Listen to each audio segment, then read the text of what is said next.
So I was born in 91 and by age 2 I suffered from juvenile bronchitis. I grew up with pumps, nebulizers, inhalers, and by age 15 I was completely cured of asthma. Starting to play cricket again at age 15, becoming captain of my school cricket team at age 16. And so starting to make me believe in Ayurveda more than just family legacy as a science that had really given me something back. So when the first 50 times we pitched, we were not even doing 20 lakhs 50? a month. Yeah, we pitched more than 75 times. My Dr. God. Vaidya's. The most interesting thing about doctors is we never had angel investors. Other than us and RPSG who eventually bought the business, there was nobody else on the cap table. See, I think the biggest challenge with pitching to investors is that when we want to pitch, they don't want to buy. Yeah. Because we are not there yet. Correct. And when we get there, we don't want to pitch and then everybody comes. Yes, I'm not telling founders to be judicious with the equity, to dole out equity, to just give it away. Yeah.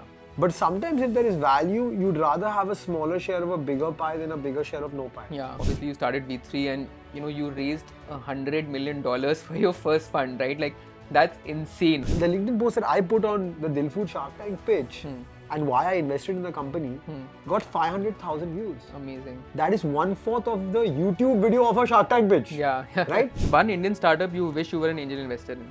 Zepto. I passed on it. Oh, interesting. That's an interesting story we need to capture sometime. So tell us one thing which people don't know about you.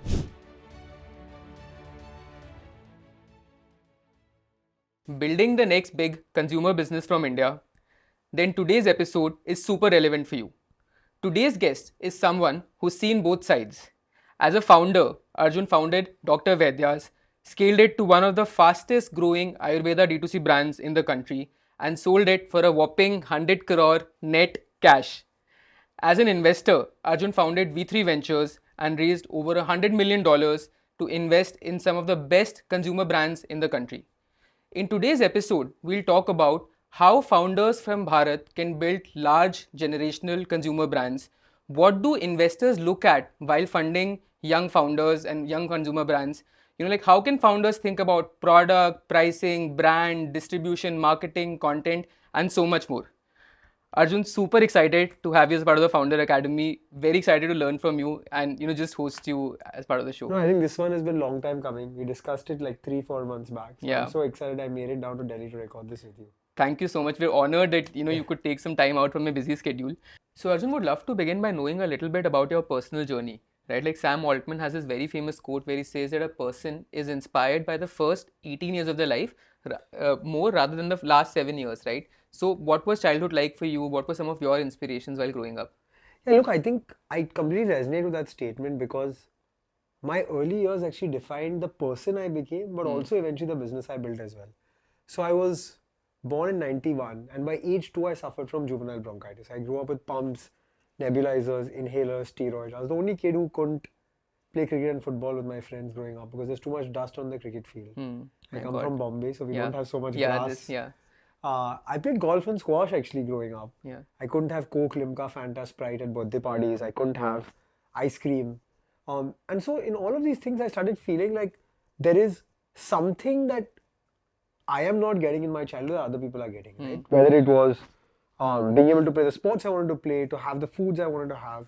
And so I felt asthma prevented me from having a normal childhood. I got on Ayurvedic treatment very early on because my granddad was an Ayurvedic doctor. And by age 15, I was completely cured of asthma. I think that experience, starting to play cricket again at age 15, becoming captain of my school cricket team at age 16, started making me believe that I've got my childhood back, but also started making me believe in Ayurveda. You can do anything and like Ayurveda as well, yeah.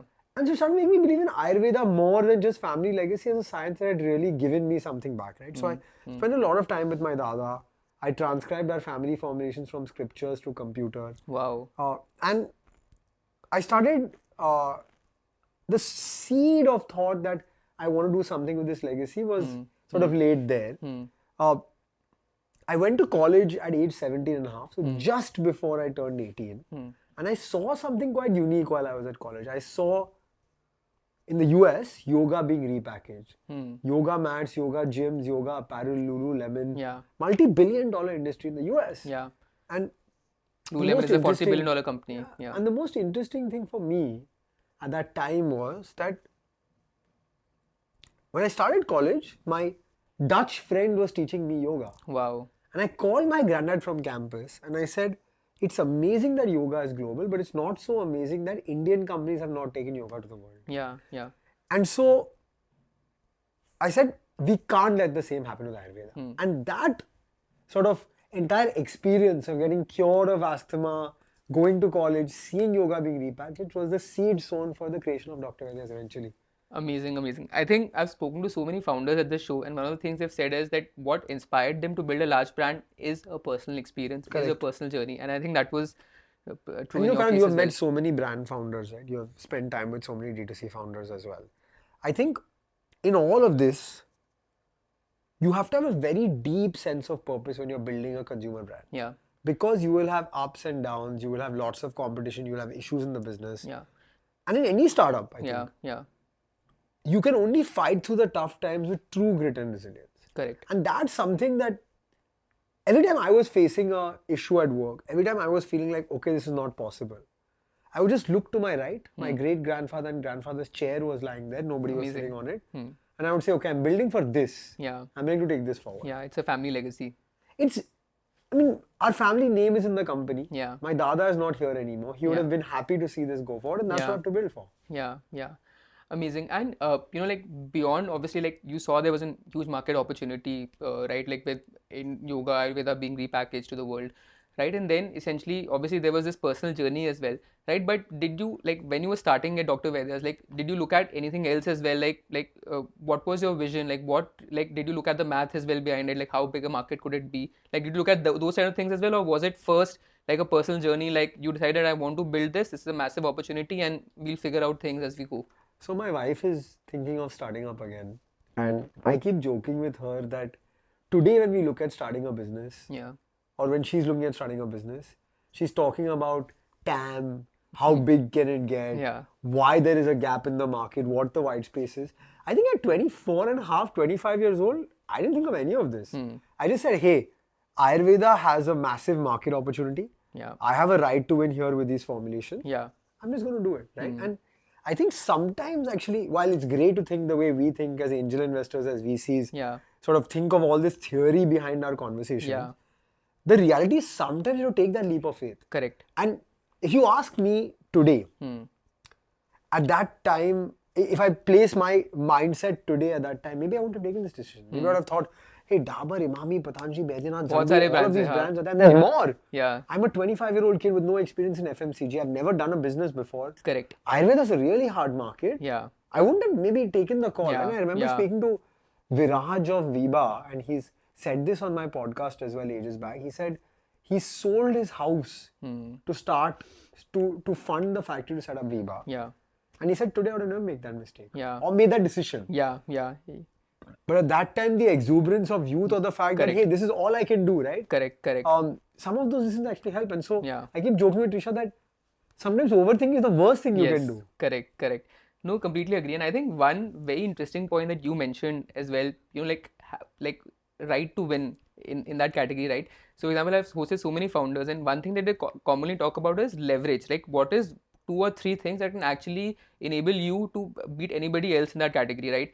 For example, when I look at my experience, I started Zoe, scaled it to almost like a 50 crore revenue with a 15 crore EBITDA, right? Maybe I think the leverage that I had at that time in 2015 when D2C was coming up in India was I was great at performance marketing, right? I think I was one of the best, and we were decent at brand content and provided amazing service. That's why we were able to scale the brand to 50 crore. Had we maybe been smarter in a couple of other things, we could have built a larger brand, right? So when you look at your time at Dr. Vaidya's, right? One right to win, as you mentioned, was the formulations, the family legacy. But like, did you also think about like, and as you grew, like, did you develop some other things as well that actually really helped you build such a large brand? Yeah, look, I think obviously we had the family legacy, we had the formulations. But I think the biggest advantage we had is I was not a doctor, and neither was Trisha. Because if you came, that was an advantage. It's a massive advantage, right? Because the things we did, launching very non-conventional, launching an Ayurvedic hangover product, launching a Chyawanprash coffee. When we talked to people in the industry, they thought it was a really stupid idea. They were like, you can't do this to the science. You can't bastardize the science in this manner. But because we weren't educated Ayurvedic doctors, because we weren't from the profession, while we had the background, the knowledge, we're able to think out of the box. And thinking out of the box, reimagining Ayurveda, taking it online, taking the punt to say, hey, offline is not working, let's be a D2C or at that time digital first Correct. online only Ayurveda brand. Correct. It was a big risk. Yeah. And had we been people from the industry who had been in the industry for a very long time, maybe we wouldn't have taken that risk. Yeah. Because at that time, we were the first people to take that risk, right? So Yeah. I think other than the fact that I had a very rich legacy, high quality formulations, good products, my grandfather's name, thinking out of the box and thinking in a new age way like a startup would think is actually the biggest innovation we brought to the science. And I think even today, while I don't run the business anymore, I think that's one thing we have left behind in the Ayurveda industry, that startups are possible and new age thinking is actually possible. Because until then, until the Dr. Vaidya's experience happened, there have been a few other startups who have built pretty large businesses as well in this space. The way of thinking was very one-dimensional. Yeah, very conventional. Correct. Yeah. Very interesting. And did you guys look at raising money for Dr. Vaidya's as well? Yeah, so we didn't raise money initially. I had the good fortune of actually my dada leaving behind money in the company. So I inherited a small manufacturing facility, an IPO of formulations and one clinic. But it was the company that my granddad had been operating for a very long time. Yeah. And so I inherited a corpus of capital in the company as well, which at that time was like $500,000. And my family said, this is the capital that you can use as seed capital to start your business. So the most interesting thing about doctors is we never had angel investors. Other than us and RPSG who eventually bought the business, there was nobody else on the cap table. Interesting. And I think that's what makes the exit, right? Like even like such an amazing story, right? Like 100 crore exit, the first D2C brand to almost the first D2C brand to exit at that time, right? So like if a founder is looking at driving such kind of an outcome for themselves today, right, and it's life changing, right, for a lot of people, like how can they go about it? Like just take us through that whole process. Like when did you get to know about that? RPSG is looking at acquiring. Like there were other companies which were kind of looking at acquiring as well. And how did that whole thing go about? So it's not such a rosy picture actually. See, I think the biggest challenge with pitching to investors is that when we want to pitch, they don't want to buy. Because we are not there yet. Correct. And then we get there, we don't want to pitch, and then everybody comes, right? Yeah. So the first... When you're asking for advice, you get capital, and when you're asking for capital, you get advice. So when the first 50 times we pitched, we were not even doing 20 lakhs 50? a month. Yeah, we pitched more than 75 times My Dr. God. Vaidya's. And I think the first 50, 60 times we pitched, nobody bit the bullet, nobody was interested. Yeah.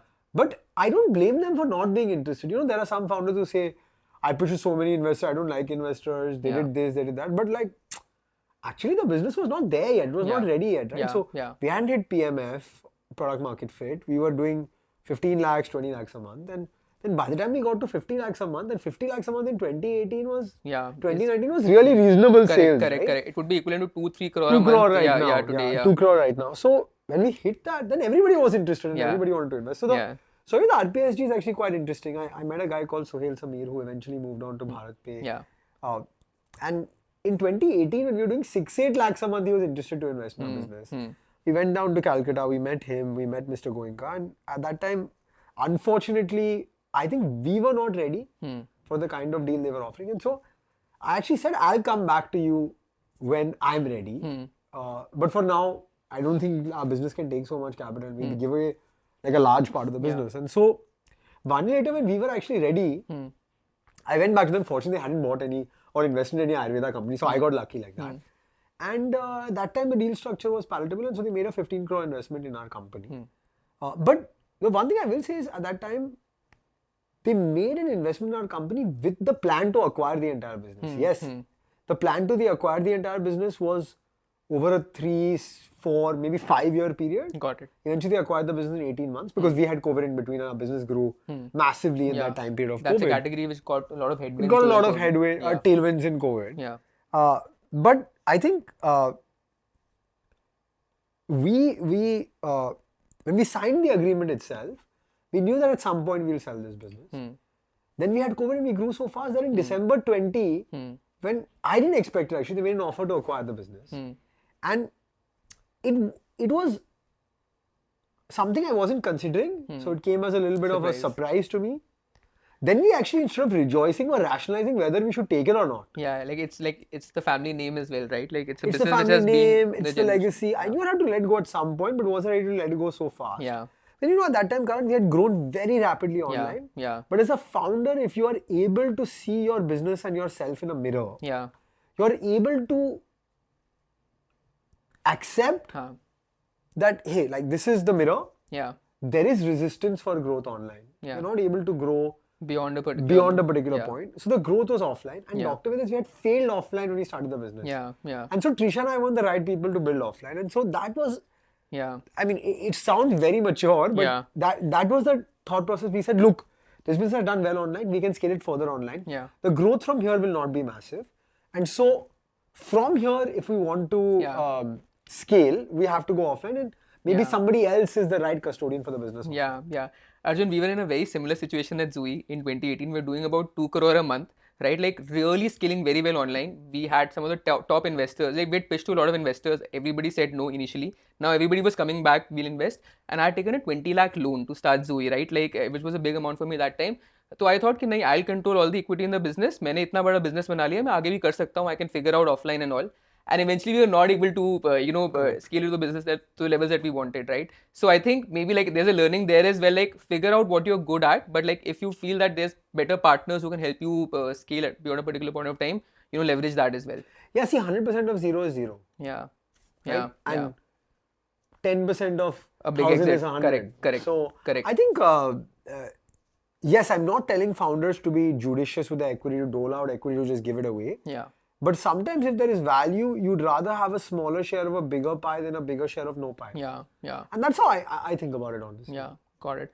Amazing. I think, like we'll move on to the next section, which was essentially your journey post Dr. Vaidya's, right? So you started angel investing, you started creating amazing amount of content, you started supporting a lot of D2C founders in their journey, right? You also have this cohort where you actually train a lot of D2C founders, right? So, and I have seen you, the amount of time, effort, energy you put in is crazy, right? So what inspires you? Like why do you do this? Like there's got to be something beyond capital or dollars being exchanged, which really keeps you motivated about doing this. Yeah, honestly, Karan, I think every time we speak as well, I get a similar sort of vibe from you that it's not just about the money. Okay, yes, we are investing money. Yes, we are owning equity stakes, Yeah. but it's about really building this ecosystem, this community of people. So Yeah. when we started, there were no D2C founders I could call. There were no Yeah. D2C founders I could speak to. Yeah. When I was having an issue with COD returns, I asked my dad. Yeah. He's never done a COD order in his life. He runs a luxury jewelry business. Yeah. So I think that was something that stuck with me. Yeah. We were really confused what to do and where to go. And I think when I exited the business, I said, hey, is there something that I can do? Pay it forward, yeah. Pay it forward, build an ecosystem, help people. And Yeah. honestly, the journey of angel investing started by pro bono office hours. Every Thursday and Saturday, we were free, right? After Yeah. we sold the business, we had nothing to do in life. Yeah, yeah. So every Thursday and Saturday, at that Amazing. time, I would give 1 to 7 p.m. Yeah. on my calendar. 1 to 7 p.m. Like you don't even call this office hours. Like it's 1 like a to full 7 p.m., 25-minute slots, Yeah. 12 founders a day. Crazy. And then I started really enjoying that. And then I said, hey, there's Yeah. some good businesses. Maybe I can invest some money. Maybe I can Yeah. help these people. And Yeah. I helped one founder scale from 5 lakhs to 50 lakhs in 3-4 months just by giving him advice, Yeah. putting it Wow. in the right place. And then I said, okay, if I have some capital, let me start investing. Amazing. So actually, it started by building this community, this Yeah. ecosystem Yeah. that led to eventually. I think there's like a lot of people use this term and I think you live by it. It's like knowledge, empathy, network, right? Like that's what you try to build to this ecosystem. Amazing. And how many companies have you invested in as an angel? As an angel, it's been more than 120. Wow. And from the fund, we have done 5 and we have 3 ongoing now. So those 3 will sort of consummate in the next 1-2 months and that'll be 8 from the fund. Got it.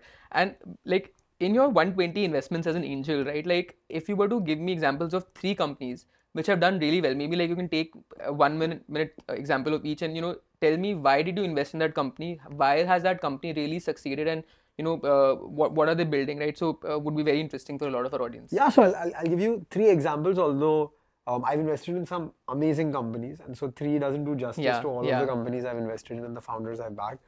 The first example I'll give you is a company called GoQuick. I met Chirag in end of 2020 actually, when he was trying to pitch his product to us. At that time, the D2C... So he came as a enablement- customer, basically. No, he was trying to make us a customer. Yeah. So, end of 2020, the D2C enablement ecosystem was like very small, new, just yeah. starting. D2C was inexistent. coming up at that time, yeah. Yeah, D2C had come up, but the Yeah. enablement ecosystem was just coming up. And so he pitched this product to deal with COD fraud management to Yeah. us. Yeah. And he had sort of an insurance product that he was pitching at that time. Now the product is well evolved. And so I said, look, my wife is the CEO of the business. You'll have to speak to her. So we pitched to Trisha. And we were already on our way out from Dr. Yeah. Vaidya's by this time, so we knew that we were not going to be running the business for more than 3-4 months. And so Trisha said, look, I'm no longer a big decision maker in this business, but I love your product. Whatever you have left in this round, let me know, I'll invest. Wow. And it wasn't our first angel investment because we did invest in a few companies after, because this round took a little bit longer to close. Yeah. But we saw the problem without sort of enablement, without plug and play ecosystem. Yeah. And so that investment actually solved a lot of problems for us as founders. And so we made that investment, and eventually it's been a reasonably successful investment. I think we are on paper at least at like 15-20x. And it just makes sense from a Bharat point of view as well, right? Like people still not trusting. I mean, like the ecosystem has evolved since over the last 4 years, but still, you know, like people would prefer doing COD with newer brands, right? And if you can solve that for as a fraud service for a brands as well as, you know, offering better experience for customers, I think it's a massive opportunity to solve. So I think that was one interesting one in the early D2C enablement bets, and I've done a bunch after that. I think the second one, which I really like, is P-TAL. I invested in this company. Yeah, so I met Aditya at an Inc. 42 Fast 42 pitch session. And yeah, I love Inc. 42 folks. So yeah, I'm a shameless plug for them. They're good friends of mine. And the moment I met him, I felt he was an outstanding entrepreneur with a lot of clarity of vision, but also I saw a lot of similarities in my vision, right? He was reviving an ancient Indian art form. Yeah. And I think that... And building a great quality product for like an urban modern consumer. Yeah, so I think that was like very exciting for me. I loved the fact that he was building it bootstrap till then, profitably. But also, I think we didn't go luxe. He was actually trying to take this ancient Indian art form, make it premium and take it to global audiences. So I think that was sort of a very exciting one for me as well. And I think the third one, although I've not done it as an angel, but we have done it from Volinvest, which I sort of really love, is my thesis of investing in the ecosystem of FMCG in Bharat. So we invested in a company while I was part of Volinvest, obviously our growth fund did, called Lahori Jeera soda. It's the largest Jeera soda business in the north, in Punjab, Haryana and NCR. And that taught me one thing about consumer investing. And that is that we are the 1% of India. And so India doesn't consume in the same way we consume at scale. So it's very important to remove personal bias from the way you invest as a consumer investor, because just because you like the product may not be a large TAM. Or maybe अगर आपको अच्छा नहीं लगता, तो maybe it appeals to a wider audience. I've never tried Jimmy's cocktails in my life. I don't have sugar, but I'm an investor in the business because I think the market opportunity is large enough. So I think that Lahori Jeera soda experience, Jimmy's cocktails experience, taught me that you have to remove personal bias from the consumption investment. Because see, if you're investing in SaaS or investing in deep tech, you're not necessarily a consumer of the product, so personal bias doesn't come in. Correct. In consumer, it's very tricky. It's very tricky. The best product that I consume may not be the best investment. And what do you think worked for Lahori Jeera? Like, I think they're doing like 300 crore revenue right now on track. A little bit more than that. I think just a great product good price with point. Deep customer market fit, product market fit at the right price point. And massive distribution leverage, which means marketing is less than 1% of sales. Amazing. It just goes in the right channel trade. and moves. It goes in the right channel and moves. And look, I know how hard GT is. I could never do it. So I have lots of respect for the business they've built. Amazing. Arjun, moving on to a journey, you know, with V3, right? So obviously you started V3 and, you know, you raised $100 million for your first fund, right? Like, that's insane, right? And it's almost like a startup, right? Like, I mean, like, we've seen VC funds being very old, traditional, but like it's like a new age VC fund with content being the lead, right? So just take us through, how does one raise such a massive round? You know, like what's your thesis behind, you know, V3? What are you trying to build? What are the type of companies you're trying to back? What's the stage of investments that you're looking to do? Yeah, so I got really fortunate with V3 actually. I met the folks at Volinvest in the summer of 2021. It was just when I started investing, figuring out things, etc., all of that. And the first time I met Arjun Anand, who runs the India private equity business, he said, hey, look, we're looking to start a VC business and we're looking for an ex-founder who's built and sold a consumer business who's below the age of 40 to run it for us in India. Why was this a cap generally? Like, that's what they were thinking about. I don't know if it was that strict, but that's what he was thinking about. He was like, maybe they understand like the consumer. I think there were a few things they were looking at. They were looking at someone who has done consumer before. someone who has built and sold a business, so they've seen that journey, Yeah. but also have capital. Yeah. Because I put up my own capital in the fund as Yeah. well. And so I think the vibe fit. I said, look, I honestly never thought I'd be a VC. Yeah, I never thought I'd. Yeah. And you run a fund also like an entrepreneur, like a founder, right? So I said, look, I think it's an interesting idea. Let's get to know each other, and let me see if it's for me and if I'm the right guy for you as well. Yeah. So actually, for the next 3-4 months, we spoke every Monday at 12. And we built a thesis. Where are the gaps in the Indian market? Yeah. Where can we build a nice Yeah. opportunity, business, etc. All of Yeah. that. And then they said, hey, like, you know about us now, but come and experience what the entire global team is. And so they invited me to their offsite in Spain Wow. in October 2021. I Yeah. met the entire team there and I said, this is a great place to work with a great environment, ecosystem, infrastructure. So I pitched to the World Invest board in December of 21 and they approved sort of an allocation of capital. And then we created the fund starting from Jan of 2022 and we hit the ground running. We actually renamed it, or we created a branding of V3 sometime in the middle of 2022. That was the official launch of the fund. I think the idea is that Wolinvest does sort of later stage consumer investment, Sula, Viba, Epigamia, Lahori Jeera Soda, Purple, Wakefit, these kind of businesses. But obviously doesn't do the early stage. And so we created a vehicle to do early stage consumer investing across brands, technology enablers and platforms in the 500, That was the thesis. in the $500K to $4 million range, which we believe is a gap in the market. I think there are some consumer funds that have graduated to doing sort of $3-4 million checks. And so the earlier stage gap was open. It's also a stage that I really enjoy investing in. It's a stage that we do, which is sort of seed to Series A. Yeah. So you're seeing traction, you're seeing some proof of concept, you're seeing some customers and you're seeing some repeats. And from there, you want to take the brand sort of the 1 to 10 journey. It's not the 0 to 1 journey, which you do. It's the more 1 to 10 journey. Yeah. I think the way I thought about building this was obviously entrepreneurial because I have been an entrepreneur. And also, it's a startup inside the Wolinvest family or the Wolinvest ecosystem. Correct. You know, a lot of people ask me, hey, you do all this content, you record all this content, you write on LinkedIn so much, why you do it?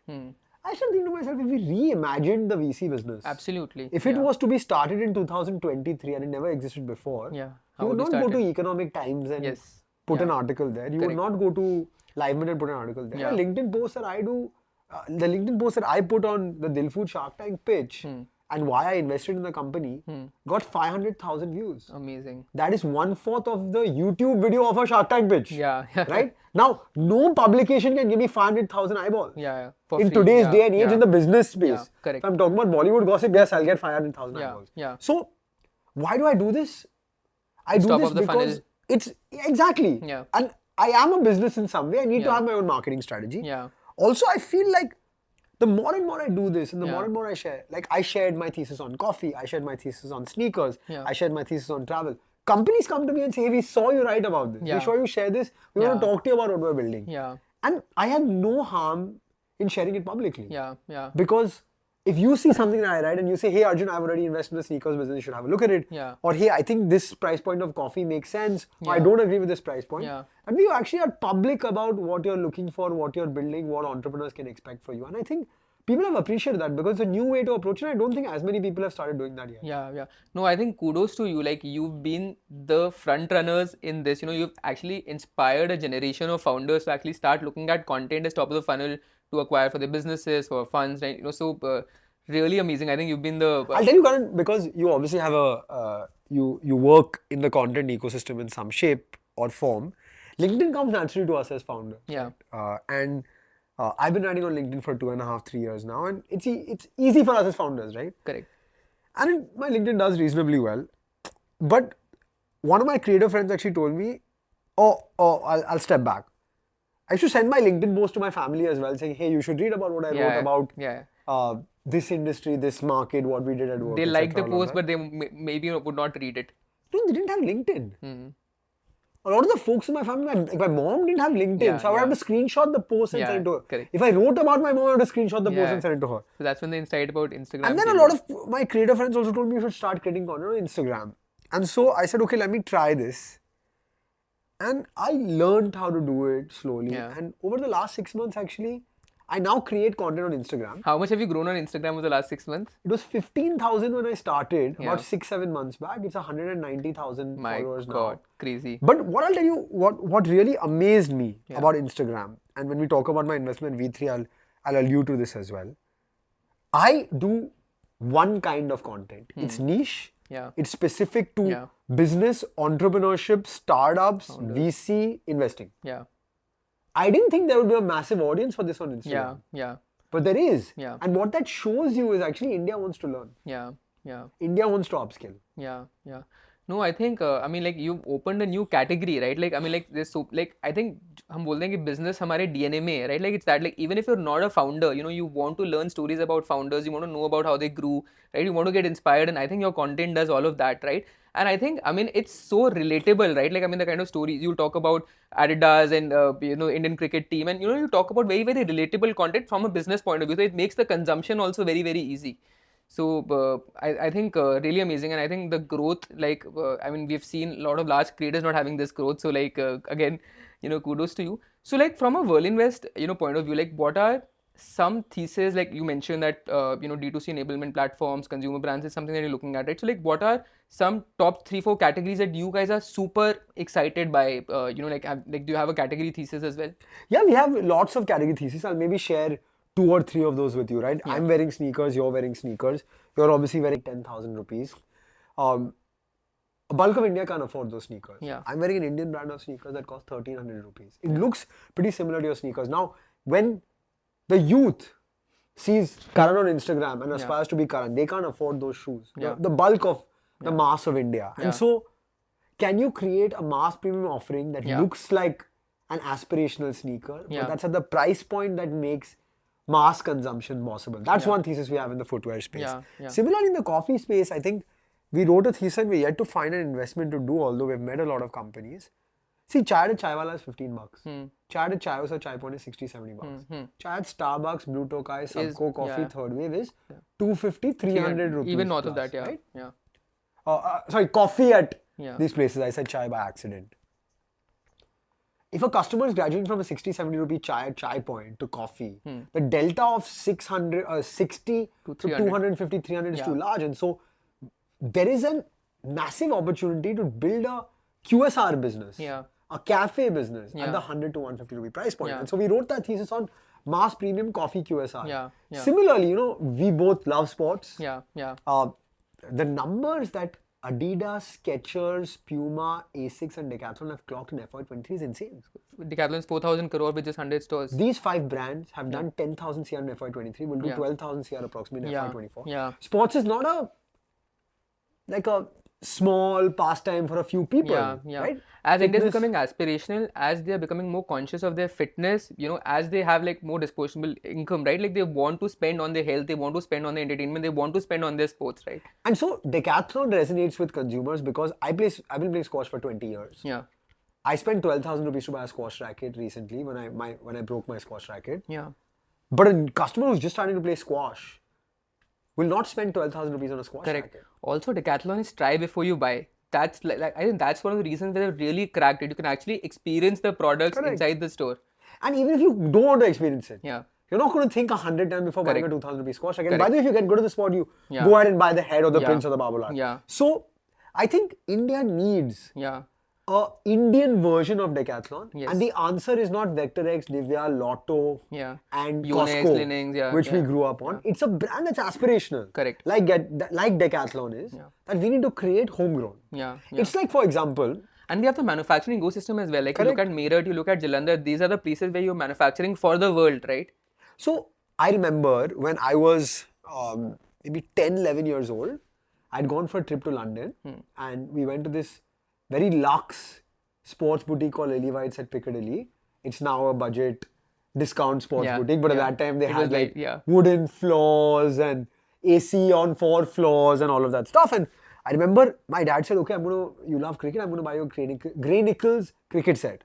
So I got a pair of pads, gloves, elbow guard and bat all from Grey Nichols. I was so excited. We spent a lot of money, 200-300 pounds at that time. I was 10, 11 years old, right? When I came back to India, I saw all of those things were made in India. Yeah. So And it's the same manufacturer जो SG के लिए भी बनाते हैं. It went from India to the UK. I went to that AC store, brought it back to India. Yeah. So I think we need this in India. And I Yeah. think the change between that trip I did in 99 Yeah. and the customer today is that Indians are happy to consume quintessential Indian brands. Yeah. They're proud of our We're heritage actually and proud of legacy. it. Yeah. You're wearing a motherland T-shirt right now. You're wearing Indian sneakers, right? Wearing band with the Indian flag on Yeah, my hand. I think yeah. things are changing. Yeah, yeah. No, I think very interesting, and I think a couple of other categories that I'm also super excited by is so we've seen Nykaa in beauty and personal care, right? Like, what are some of the other top of the mind platforms when you look at other categories, right? For example, travel. You invest in so many D2C brands in the travel space, like we have amazing luggage brands, accessories, sunglasses, right? Why is there no top of the mind travel brand, or a platform, right? Similarly, home, right? Like, as we are becoming more aspirational, home is the first place where we invest a lot of money and actually want to show off people, right? Why is there no top of the mind platform for home minus furniture? Like, you can have Urban Ladder, you can have Pepperfry, but why not home without furniture? Yeah, I think that you're bringing up very interesting points. I just moved to a new home 2 years ago. Yeah. And we tried to buy only D2C brands. And we saw a massive gap in that. I made Yeah. some investments in this space, whether it's Nook or it's Vari or it's Nest Roots. And so there's lots of action happening in home. I think with travel, I want to take you back to where my thesis comes from. We grew up in India where we saved for a summer holiday. We saved the whole year for that summer holiday. We're living in India today where Gen Z wants to travel every long weekend. Yeah, yeah. And so, instead of doing that one big holiday, they want to do 4 or 5 small holidays. Correct. With that, there are different kinds of holidays now. Yeah. As they see all the bloggers on Instagram, they want to do one beach holiday and one mountain holiday and one Correct. sightseeing holiday. And so they need different luggage. Yeah. And they need different environments and Yeah. different clothing and different hotels and different Yes. offerings for all of these things. Yeah. And so the travel economy in India will change. Yeah. They will want more budget, they will want more value for money, but they will want more frequency as well. Yeah. And they'll want more selections at a good price point. Yeah. In fact, at ACLR8, we have this one company which we are very excited by. It's called Travel Buddy, which is, community powered. Like, they have almost a community of 3 million travelers, and then essentially they're trying to build this ecosystem of D2C brands with massive selection and good price points.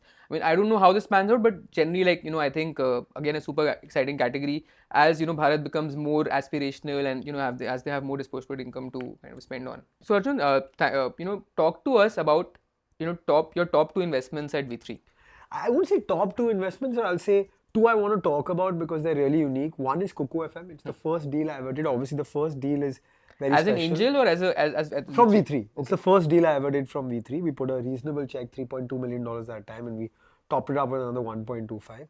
It's a company which I find really interesting and unique. I knew about the company before I even started with V3 because I used to host a podcast on Cuckoo FM. We used to host a podcast called Daily Ayurvedic Tips. We gave daily tips on Ayurveda in Hindi. Wow. On Cuckoo FM. And when I met the founders, I actually saw something really beautiful and unique. I saw vernacular, regional language, content platform, all audio, doing content on self-help, self-improvement, book summaries, knowledge sharing, and religion content, but really helping this consumer upskill.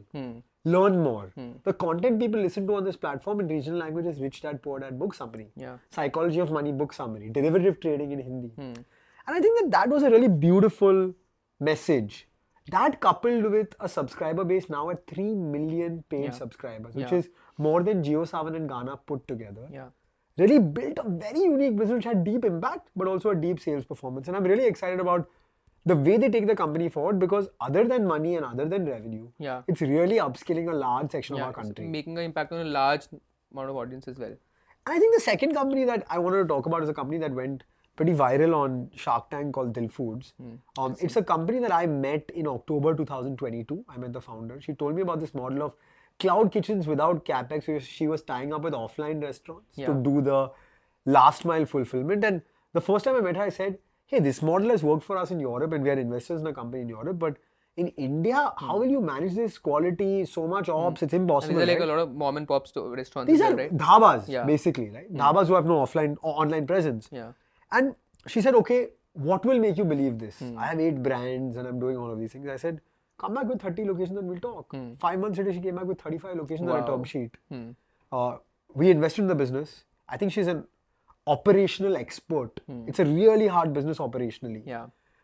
She's at 150 locations now, has 8 brands across 3 cities, and it's a profitable business from the time we invested to today. My God. Has used almost no capital that we have given her. Yeah. Yeah. And is building in one of the toughest spaces in the country, Yeah. right? Cloud kitchens. Yeah. But without the capex has come out with a unique model. Yeah. And is being able to manage quality and ratings, which I think is amazing. So, as a solo founder building an operationally heavy business like this, I think it's... And consuming no capital while scaling, that's like really amazing. Yeah.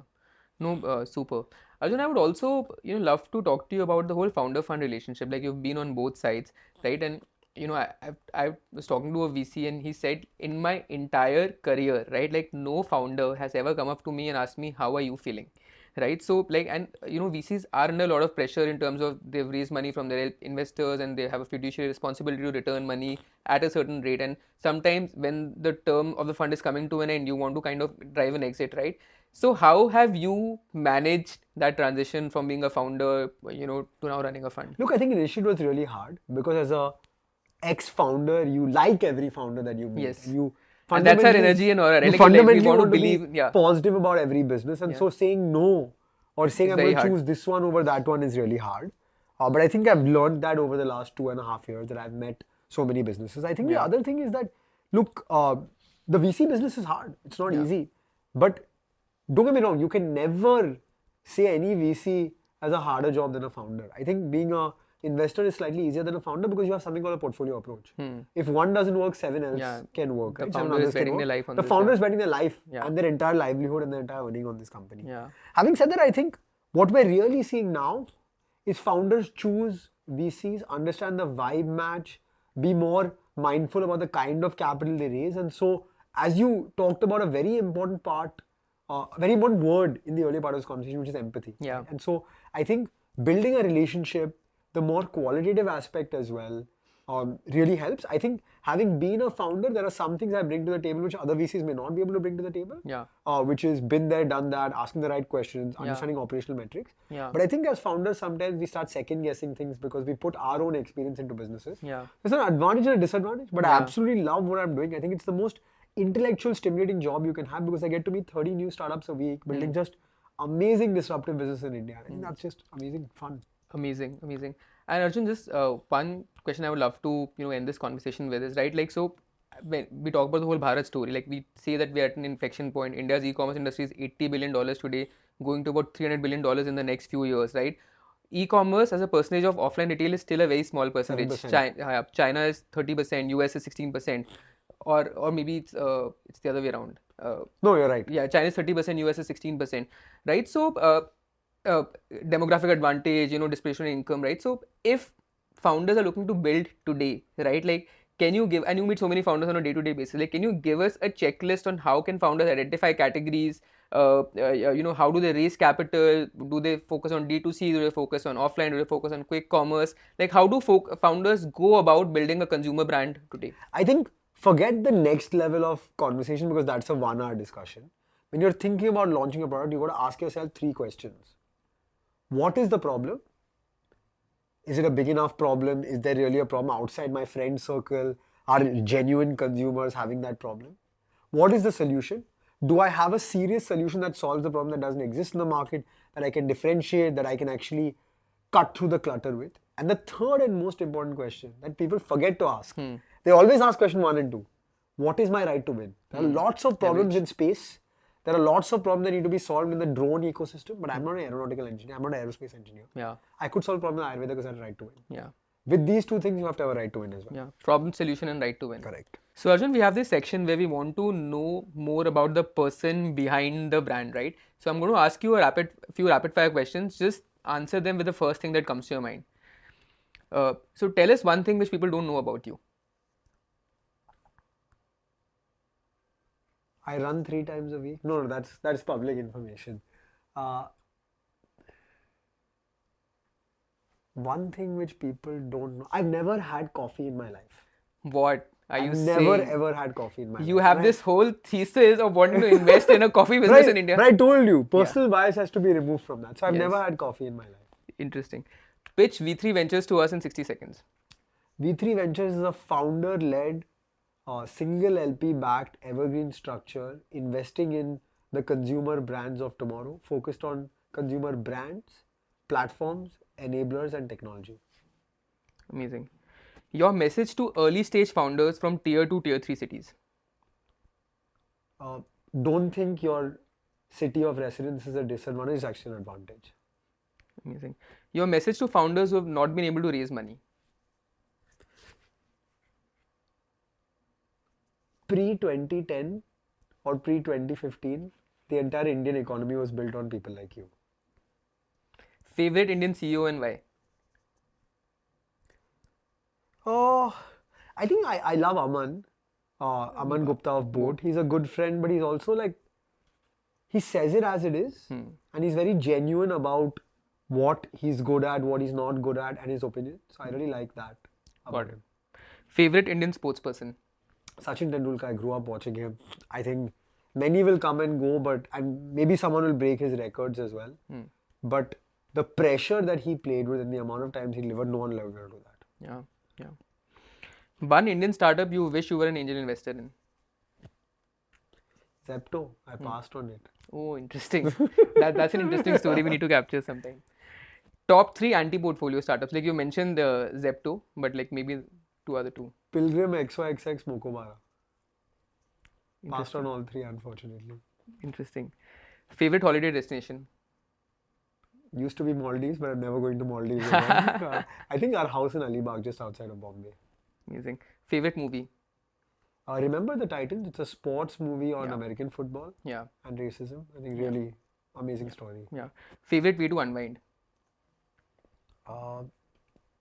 Play sport or spend time with my kid. Got it.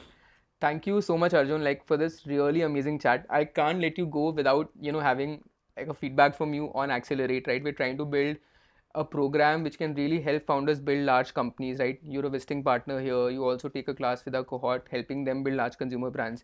So what do you think about the whole concept, and where do you think as a company we can add most value in the lives of founders? No, I think initiatives like this are really important. They didn't exist while I was building. The only feedback I can give is I want to be more involved. So clearly I'm really loving what you guys are doing, and I think that the place it's coming from is a place to help build together, which is truly genuine, and so excited to be more involved in Accelerate. Yeah, I think one key area where we are trying to make a difference in, and I was talking to a VC, who's been an investor for the last 30 years. He said all over the Silicon Valley and all over India, one thing that is missing as a science in any fund is empathy.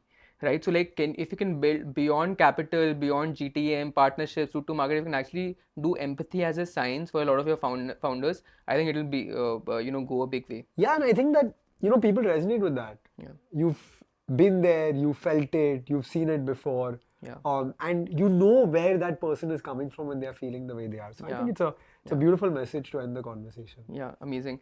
And Arjun, one last feedback for one of our partners who's for the podcast, right? So there's a company called Business on Board. We're also investors in Business on Board, right? So they're one of the largest WhatsApp commerce companies in India, helping D2C brands with acquisition, retention, and better service. Right? So what do you think generally about WhatsApp commerce in the country? What kind of a role can WhatsApp commerce play to help D2C brands, or maybe conversation commerce play to help D2C brands scale? Yeah, look, I think WhatsApp commerce is the future. WhatsApp has an adoption level in India that doesn't have in any other economy. Yeah. WhatsApp me is a verb now, or WhatsApp me is an action statement. And so really, it's the one screen or the one form of social media that everybody sees all the time. Yeah. You may not check your Instagram DM, you may not check your Facebook message, you may not check your email, you may not check your LinkedIn DM for a few days sometimes. Yeah. But you will never ever miss your WhatsApp, even if you're on your holiday and you're unwinding. Correct. And so if that's the case, I think WhatsApp has a interesting journey now to sort of have the tightrope where there's not too much spam on the platform, but it's the one screen which consumers see hundreds of times a day, and no other social media platform has that level of engagement. Yeah. And if you can build an AI-led conversational commerce platform on top of that for D2C brands, that can really help them scale. Yeah. Interesting. Thank you so much, Arjun. If you are a founder who's looking at building the next big consumer business from India, apply to the Accelerate cohort today. We can't wait to be a part of your journey. My pleasure, Karan. Thanks so much for having me. Thank you, Arjun.